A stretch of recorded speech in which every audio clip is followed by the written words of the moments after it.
Welcome to our program. Hello, Mr. Stan. Hello Tanguy, merci déjà pour ton invitation. Salutations à tous les auditeurs. Merci de m'inviter et c'est un plaisir de vous rencontrer.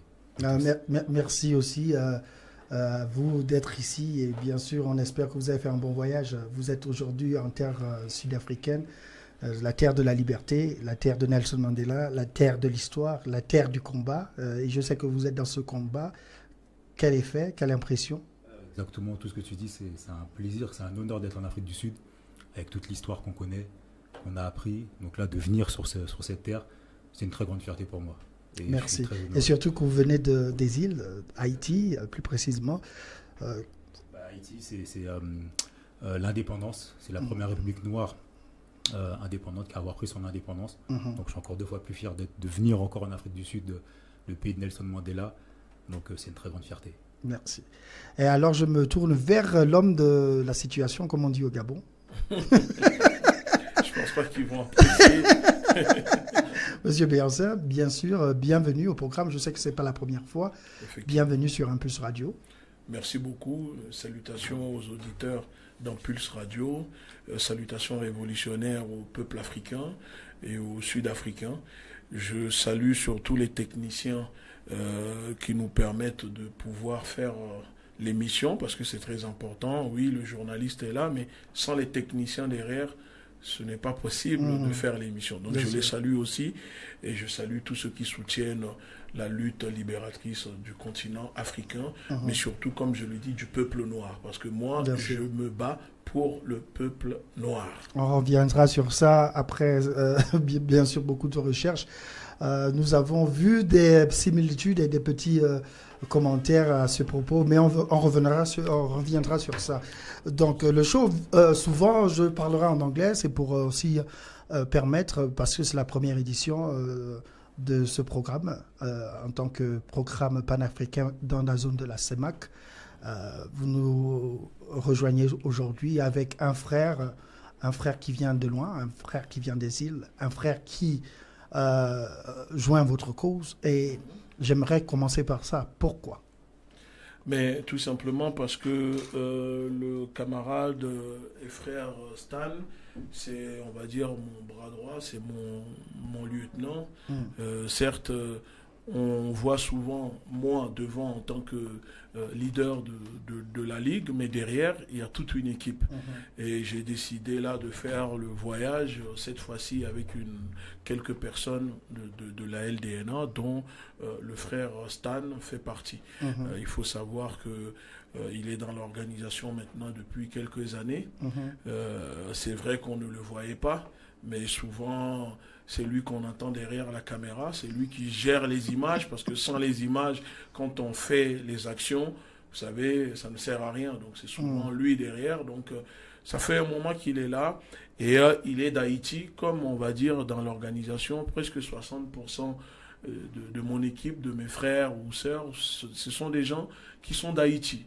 Après, je ne choisis pas, tu sais, c'est tout simplement parce que moi-même, j'ai du sang haïtien du côté de la famille.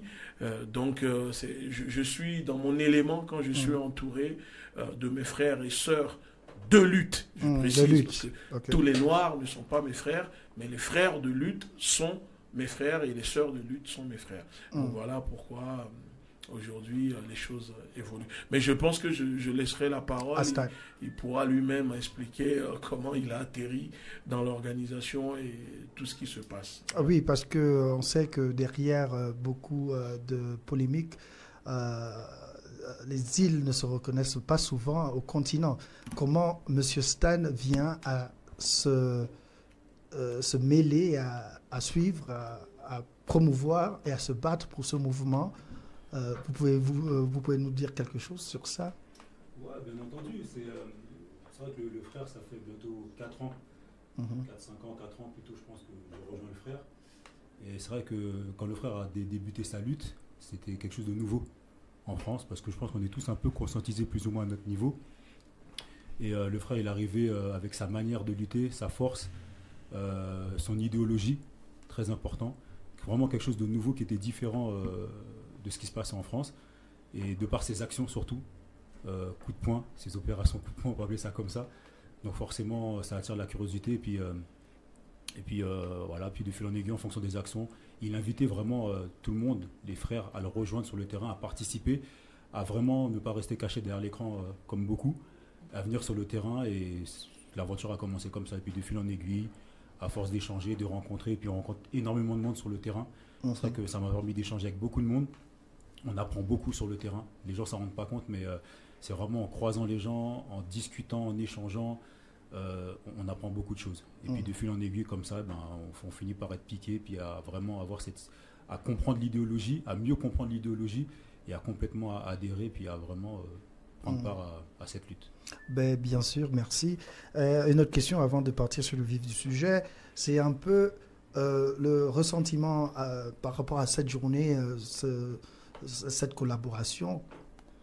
Que pensez-vous par rapport au travail achevé? Comment vous vous êtes retrouvés dans une structure? Et j'aimerais que vous précisiez pour la première fois, que ce ne soit pas de la bouche de M. Biancin, le travail que vous faites pour les Blacks, parce que beaucoup de gens, beaucoup de gens confondent de différents mouvements. J'aimerais prendre ça aujourd'hui d'une autre personne. Quelle est votre mission en tant que noir? Et tu vois, c'est quoi je saute le mot africain. Là, on parle en tant que noir.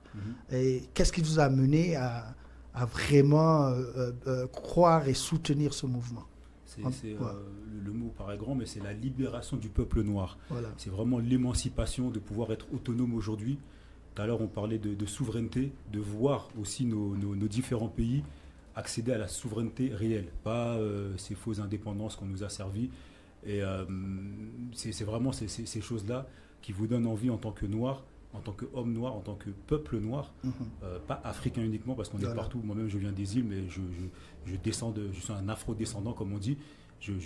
Voilà, tout ce qui est Ghana, Bénin, Togo, c'est vraiment tout ça qui nous rassemble. Donc c'est vraiment cette façon de pouvoir s'impliquer et de pouvoir montrer vraiment qu'on est là pour s'émanciper, se réveiller. Vraiment une bonne fois pour toutes. Ne pas rester toujours la tête baissée, enfermé dans cette colonisation, néocolonisation, je ne sais quoi, ou quoi, ou qu'est-ce quoi. Ok, merci pour ça, Stan. Au moins, on l'a de quelqu'un d'autre, parce que beaucoup se plaignent que c'est toujours les mêmes faces, les mêmes personnes qui parlent. On ne sait pas si M. Biancin parle au nom de lui-même ou... Hein, est-ce qu'il y a des... mais tu sais, moi, il faut être clair là-dessus. Quand je vais en Russie ou quand je vais en Afrique du Sud ou même sur la planète Mars, je vais là-bas en tant que leader, président, fondateur de la Ligue de défense noire africaine. Je ne suis pas président des Noirs. Je suis président de mon organisation. Donc je suis chef de guerre de mon organisation. Donc toute personne qui se sent représentée par mon organisation, donc je le représente. Et les adhérents, les membres de mon organisation, tu comprends? C'est très important, je le dis toujours. Moi, je ne suis pas le président des Africains, je ne suis pas le libérateur des Africains. Les Africains vont se libérer par eux-mêmes. Je suis un révolutionnaire et je suis quelqu'un qui mène une lutte idéologique pour l'autodétermination, la liberté et la souveraineté du peuple noir et du peuple africain. Donc c'est très important là de le préciser. Donc je n'ai pas besoin d'autorisation de X ou Y pour pouvoir m'exprimer. D'abord, je fais cette lutte pour moi en tant que père, parce que j'ai des enfants, j'ai des frères, et en tant que noir. Et donc cela me suffit. Je n'ai pas besoin d'être élu. Je ne suis ni l'honorable de quelqu'un, ni l'excellent de quelqu'un, ou comme ils disent, je suis un révolutionnaire, internationaliste. C'est très important de le préciser. Merci pour cette clarification.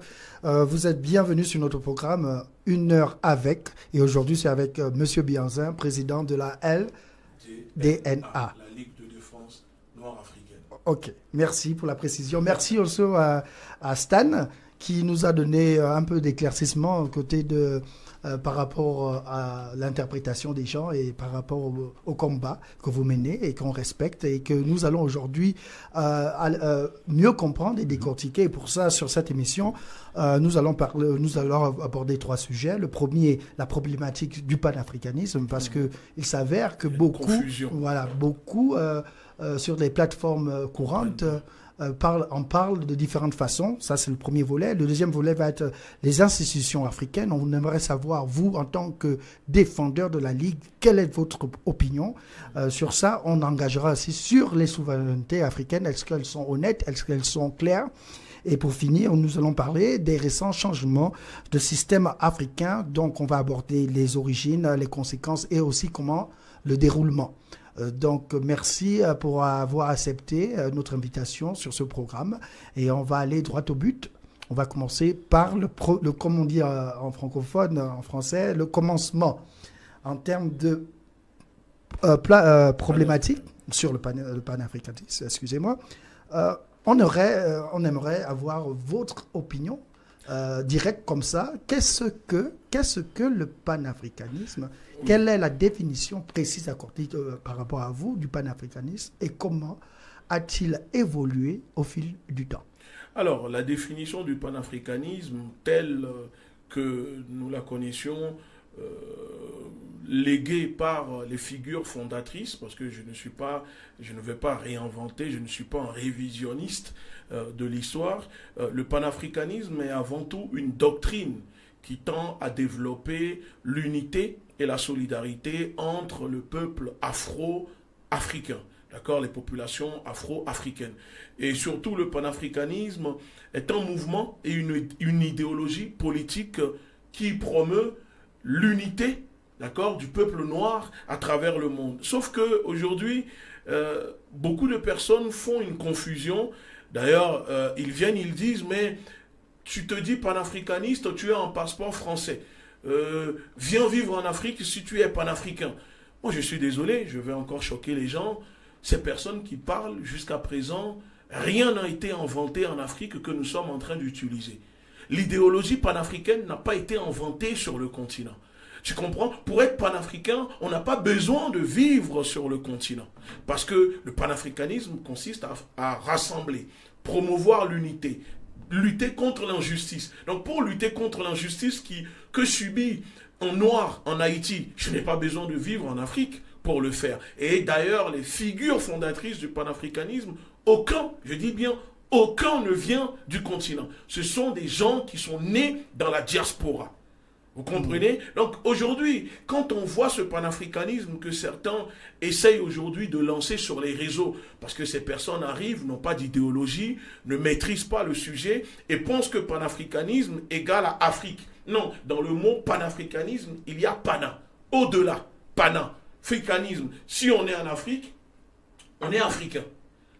Au-delà, on est panafricain. Vous voyez, c'est au-delà. Donc, quand on prend les figures, il y a les Webb Dubois, tous, je vais laisser même la parole à mon camarade, mais c'est pour dire que aucun figure fondatrice du panafricanisme n'est né en Afrique et n'a vécu en Afrique. On parle de Marcus Garvey qui était président de l'Afrique, il n'a pas mis les pieds en Afrique. Vous voyez, pourtant aujourd'hui l'idéologie de Marcus Garvey est en nous et nous l'utilisons pour lutter. Maintenant, attention, beaucoup font une confusion. Pourquoi? Parce qu'ils te disent les Kwame Nkrumah, tout ça, les Mugabe, les Sékou Touré sont des panafricains. Oui, mais ce ne sont pas les figures fondatrices. C'est après le voyage de Nkrumah aux États-Unis, c'est lui qui a ramené le panafricanisme sur le continent africain avec les autres que je viens de citer. Et comme il le dit lui-même dans son livre, le panafricanisme a été tué par Senghor. Parce qu'après, ils sont venus, les Senghor, les Aimé Césaire, développer leur littérature, la négritude, etc., pour contrecarrer un peu l'idéologie panafricaine qui dérangeait déjà à l'époque la colonie, c'est-à-dire l'impérialisme français, etc. Donc il est très important de préciser à nos frères et sœurs de lutte aujourd'hui que le panafricanisme n'est pas une invention, n'est pas une idéologie née sur le continent, mais une idéologie créée, propagée, défendue par des Noirs, certes africains, parce que un bois dans l'eau, même 1000 ans après, ne devient pas caïman. Donc, tous ces Noirs qui sont en Jamaïque, Amérique, etc., ce sont des Africains, parce qu'ils sont noirs. Un Chinois qui vit en France depuis 1000 ans reste un Asiatique. Bien sûr. C'est ça, c'est important. Et comme vous l'avez cité, j'aimerais inviter Stan because vous êtes afro-descendant, hein, et puis comme il a bien, Monsieur Béancin a bien éclairé, moi j'aimerais bien avoir votre approche par rapport à tout ce que vous écoutez aujourd'hui au niveau de la définition du terme panafricanisme, et comment ça vous affecte et comment ça vous ramène plus proche du mouvement de lutte pour la liberté, la défense des Noirs. Je veux rejoindre, je veux juste compléter plutôt ce que le frère a déjà dit. C'est juste qu'il y a une méconnaissance sur les fondateurs du panafricanisme que peu ou même personne ne connaît. En nom de Marcus Garvey qui était jamaïcain, Benito Sylvain qui était un haïtien, il y avait encore Anténor Firmin qui était un haïtien, qui a contrecarré justement la théorie des races par rapport à Gobineau. Donc il a fait l'anthropologie des races. Il y en a plein d'autres, des Trinidadiens. L'inventeur, je ne sais pas si c'est l'inventeur du mot, mais Henry Sylvester Williams, c'est lui qui a convoqué la première conférence panafricaine. Justement, il a réuni tous les panafricains, lui-même il était avocat, et c'est là qu'ils ont, pendant comment on appelle ça déjà, l'universel. Oui, pendant le congrès panafricain, le premier congrès panafricain. Mais c'est pendant l'exposition universelle. Justement des colons, c'est lui qui a convoqué ce congrès, justement pour parler aux frères. Donc il y avait tous les Web Dubois, etc. Il y avait Edouard Wilmot aussi. Exactement, tous ces gens-là. Donc c'est eux vraiment les pères fondateurs du panafricanisme. Et beaucoup de gens, notamment sur le continent, ne savent pas qui ils sont, parce qu'ils ont une méconnaissance également des afro-descendants, des Noirs qui vivent dans les îles ou ailleurs, autres que l'Afrique. Merci pour la clarification. Comme ça, de tas, donc, est-ce qu'on peut dire que le panafricanisme peut être divisé en différents départements? En différents départements, en secteurs. Ça veut dire, dans le panafricanisme, on peut retrouver vous, la défense, et on peut retrouver d'autres mouvements. Oui, parce que la mouvance panafricaine est multiple. Vous voyez, nous, on est sur le côté défense. C'est pour ça la Ligue de défense noire africaine. Nous, on intervient pour défendre les Noirs quand ils sont victimes de négrophobie, parce que les gens ne comprennent pas quand on parle de négrophobie. Mais si les Européens, les puissances européennes sont allées coloniser les pays africains, c'est sur base de négrophobie. Après le développement des théories farfelues d'Arthur Gobineau, la théorie des Rax, etc., qui sont partis en disant que les Noirs étaient inférieurs. Donc c'est de la négrophobie. Quand on fait du néocolonialisme sur les pays africains, c'est sur base de négrophobie. Quand on fait de l'esclavage, c'est sur base de négrophobie. Quand on fait l'apartheid, c'est sur base de négrophobie. Nous, on ne parle plus de racisme, parce qu'aujourd'hui, la case racisme, il n'y a plus personne dedans, puisque tous disent ne plus reconnaître la race. Donc quand tu dis à quelqu'un qu'il est raciste, il te dit « Moi, je ne suis pas raciste, mon ami est noir. Je ne suis pas raciste, ma femme est sénégalaise. » Tu comprends? Donc aujourd'hui, on parle de négrophobie, c'est l'hostilité envers les noirs. C'est-à-dire que tu me pousses et que je tombe, tu me pousses parce que noir, c'est de la négrophobie. Il n'y a pas de souci, on ne va pas aller se faire des acrobaties pour démontrer que tu es raciste. Parce que tu peux dire que ta femme est noire. Mais tu me pousses parce que noir. Donc c'est de la négrophobie. Donc on laisse cette case maintenant aux autres. Même les juifs ne sont plus dans la case racisme. Les asiatiques disent racisme anti-asiatique. Il n'y a que nous qu'on veut enfermer dans cette case. Et c'est là où nous disons que idéologiquement parlant, on ne veut plus subir cette manipulation. Et donc nous sommes dans une défense du peuple noir, de la nation noire. Parce que notre rêve à nous, c'est de créer la nation noire. Je suis désolé de le dire, de choquer les gens, mais j'ai l'impression que même le racisme doit être une propriété privée pour les racistes. C'est-à-dire que même être raciste aujourd'hui, c'est le privilège seulement réservé pour les blancs. Comme je l'ai dit, les roses. Je suis désolé, si tu as le droit d'être raciste, alors moi aussi j'ai le droit d'être raciste. Si tu as le droit d'être suprémaciste, j'ai le droit d'être suprémaciste. D'ailleurs, ils disent que je suis un suprémaciste noir de par l'idéologie que je défends. Mais non, ce n'est pas ça. Je n'ai pas besoin, moi, de prouver que je suis un suprémaciste. Ces personnes sont nos enfants. L'Afrique est le berceau de l'humanité. Je suis leur papa. Et quand un enfant ne respecte pas, de temps en temps, on lui tire les oreilles, on le met la fessée. C'est ce que nous faisons en défendant les nôtres. Et par rapport à vous, quels seront alors les principaux objectifs du panafricanisme par rapport à la Ligue, par rapport à votre segment Parce qu'il faut bien que les gens comprennent que dans le panafricanisme, il y a différents secteurs et que vous êtes focalisé sur la défense des Noirs. Oui. Donc, par rapport à ça, quels seront les principaux objectifs du panafricanisme en termes de solidarité entre les pays africains et de la diaspora? En termes au niveau de la Ligue, nous, c'est promouvoir la solidarité entre le peuple noir, c'est-à-dire un noir qui se trouve en Haïti, qui est victime d'injustice, doit concerner un noir qui se trouve au Gabon. Parce que avant d'être gabonais, tu es noir. Avant d'être haïtien, tu es noir. Et donc, c'est pour cela que notre organisation, nous avons mis en place cette solidarité. On allait aider les nôtres qui sont victimes d'injustice. On a mis aussi en place, parce que dans la défense, il faut être souverain. Quand tu veux te défendre, il ne faut pas aller quémander ni dépendre de l'autre. C'est pour ça que notre organisation a mis en place une structure qui consiste la banque alimentaire. Avant notre dissolution en France, on avait une banque alimentaire qui permettait aux Noirs, aux étudiants qui étaient en difficulté de bénéficier de l'aide alimentaire. Parce qu'on ne peut pas aller combattre quelqu'un qui te donne à manger. Tu comprends? Et il y a aussi le plan idéologique. C'est-à-dire que nous, on veut déconstruire l'idéologie actuelle que les Occidentaux, les Européens ont mis en place en défendant maintenant nos valeurs. C'est-à-dire sortir de leur paradigme et défendre nos propres paradigmes. Dire que la vision dont l'Européen veut voir l'Africain n'est pas peut-être la meilleure en tant que moi, Africain, comment je vois les choses. Vous voyez, donc ça aussi, c'est déconstruire ce paradigme, cette tropicalisation des concepts qu'on nous impose en nous parce que le blanc pense que ça, c'est vert, que je suis obligé aussi de dire que c'est vert. Non, ça, c'est sa vision à lui. Donc, on défend ce côté et aussi sur le plan éducatif. Déconstruire l'éducation actuelle qu'on nous enseigne en tant que peuple noir, parce que notre histoire n'est quasiment pas enseignée. On nous enseigne des Charles de Gaulle, qui sont les criminels du peuple noir. On nous enseigne des Napoléons, etc., sur qui je chie au passage et qui a subi une bérésina en Haïti. Donc, aujourd'hui, c'est ça. Nous sommes dans une défense de notre histoire, de notre culture, de notre économie, de notre savoir-vivre, de nos pensées, de notre idéologie. C'est pour cela que la défense est très importante. Ok. Vas-y, vous pouvez ajouter quelque chose. Et surtout, insister sur le volet social où nous, les Noirs, on ne prend plus soin de nous. Tu vois ce que je veux dire ou pas? C'est-à-dire, c'est vraiment l'entraide, comme il disait le frère, de mettre toutes ces choses en place pour que nous-mêmes, on apprenne à s'aimer, à se faire du bien, à prendre soin de nous tout simplement. C'est très important le volet social. C'est très important. Merci. La justice sociale. Merci. Dernière question avant la pause.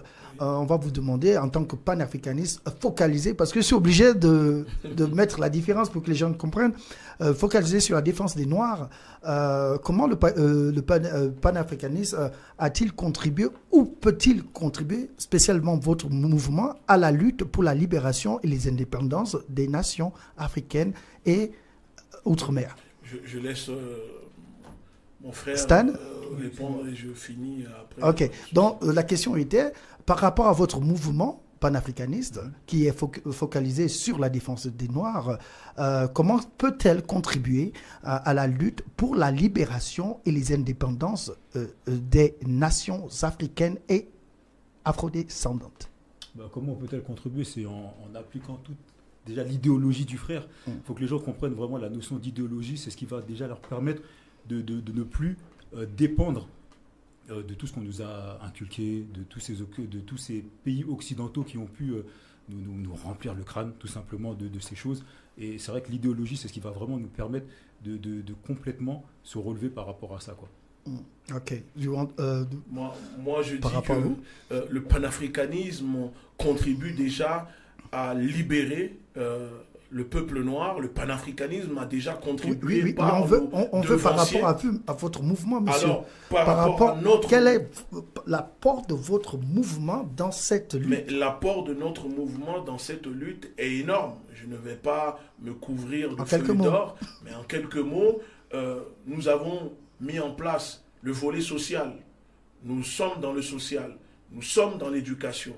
Et l'entraide, c'est déjà beaucoup. Si chaque Africain lançait son organisation et mettait en place le volet social, qui consiste que tu as des difficultés, tu viens nous voir, on t'aide. Tu as des problèmes, tu viens nous voir, on t'aide. L'information, l'accès à l'information. Tu viens migrer en France. Si tu n'as pas accès à l'information, tu ne sais pas comment t'intégrer dans le pays. On le voit ici en Afrique du Sud, beaucoup des nôtres sont ici parce qu'ils n'ont pas accès à l'information. Ils restent toujours entre eux et ne s'intègrent pas. Quand on parle d'intégration, ce n'est pas oublier qui on est, mais aller monter la barre haute, faire aussi mieux que ceux qui vivent dans le pays. Tout ça, nous l'avons déjà démontré, nous le faisons. Et quand des gens ont des difficultés, par exemple, quand nous mettons en place des bourses d'études pour des étudiants, pour les envoyer étudier, se former au Venezuela. C'est déjà l'apport du panafricanisme. C'est parce que nous sommes des panafricains que notre organisation donne des bourses. Quand on construit des écoles, par exemple au Togo, pour permettre à des élèves, à des enfants d'aller à l'école gratuitement, alors que l'État devrait le faire mais ne le fait pas. C'est du panafricanisme. Quand je vais au Mali, je laisse ma famille, mes enfants, pour aller lutter, porter ma voix pour que le Mali se libère de l'impérialisme. C'est ça le panafricanisme. C'est-à-dire c'est la solidarité, peu importe où les Noirs se trouvent. Et c'est dans ce cadre-là que je me suis permis de parler aussi du Gabon. Parce que je sais qu'un de nos journalistes ici est de nationalité gabonaise. Donc même si les gens ne comprennent pas, voilà, c'est ça le panafricanisme, me donne le droit de parler des problèmes que vivent les nôtres un peu partout dans le monde et c'est l'apport que nous apportons aujourd'hui à cette lutte. Merci Monsieur Béancin, merci confrère. Nous allons aller en commercial et revenir pour la deuxième partie de l'émission concentrée et consacrée sur les institutions africaines. Nous allons commencer par le constat et après parler du problème de souveraineté. Merci. Juste après le break, Impulse Radio Africa.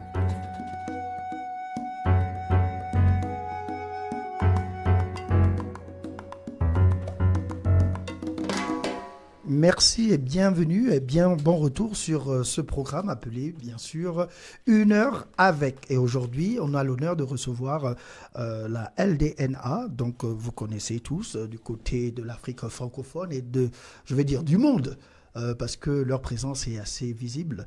Et on est aujourd'hui pour une émission spécifique et unique, exclusive. Par rapport à cette situation en Afrique. Et nous avons le plaisir encore une fois d'accueillir M. Béancin. Et là, on est sur le deuxième volet. Et le deuxième volet, comme je l'ai annoncé en première partie, c'était le débat sur les institutions africaines. Et pour cela, on aimerait approcher le sujet avec vous, M. Béancin, par rapport au constat. Déjà, il faut qu'on commence par le constat. Et après, on pourra décortiquer et développer sur les questions de souveraineté, vu que votre organisation défend les Noirs à travers le monde. Donc, on va commencer comme ça, directement, par vous poser une question simple par rapport à votre observation, par rapport à votre lutte sur le terrain dans l'Hexagone. Quel est votre constat? Mon constat est que les institutions africaines sont en échec, désastre. Tout simplement parce que ce sont des institutions qui ne sont pas basées ni construites sur de bases solides, sur des fondamentaux africains. Et aujourd'hui, ces institutions, il y a plusieurs raisons de l'échec des institutions africaines. Il y a la corruption, il y a la mauvaise gouvernance, il y a l'instabilité politique et surtout la pauvreté et l'inégalité. Il y a un manque de justice sociale au sein de ces institutions. Donc si vous prenez un peu ces raisons que je viens de vous citer, le cas par exemple de la corruption. La corruption, les gens vont dire oui mais ce n'est pas grave, mais on ne peut pas avoir une institution solide ou des institutions